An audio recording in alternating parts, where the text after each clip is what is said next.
আমি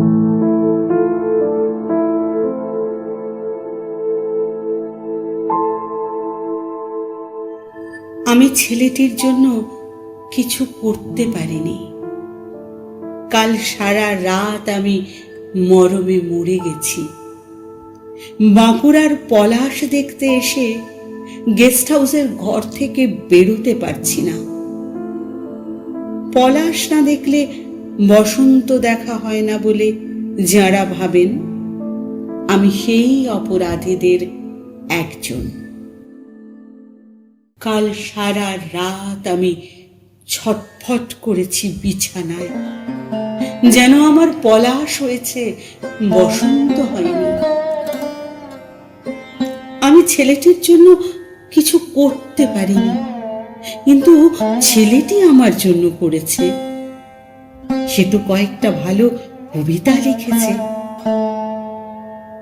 3 মাস হলো তার কোনো কাজ নেই।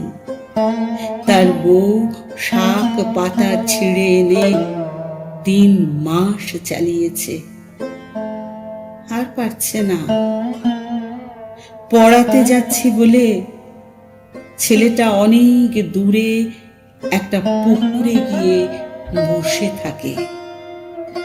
পুকুরের জলকে জিজ্ঞেস করে, আজ রাতে আমি কি খেতে দেব বুড়ো বাপকে? কি খেতে দেব মেয়েটাকে? রাতে সাহস করে গেলাম ছেলেটার বাড়ি, কবির বাড়ি।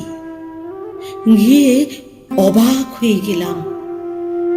10 দিন বাদে তাদের উঠোনে আজ ভাত বসেছে। দড়ির মতো বুড়ো বাবা, শুকিয়ে যাওয়া বউ ছেলে নিয়ে কবি পাগলের মতো গাইছে, আজ জ্যোৎস্না রাতে সবাই গেছে বনে। রবীন্দ্রনাথ, এটাই আমার জীবনের সেরা বসন্ত।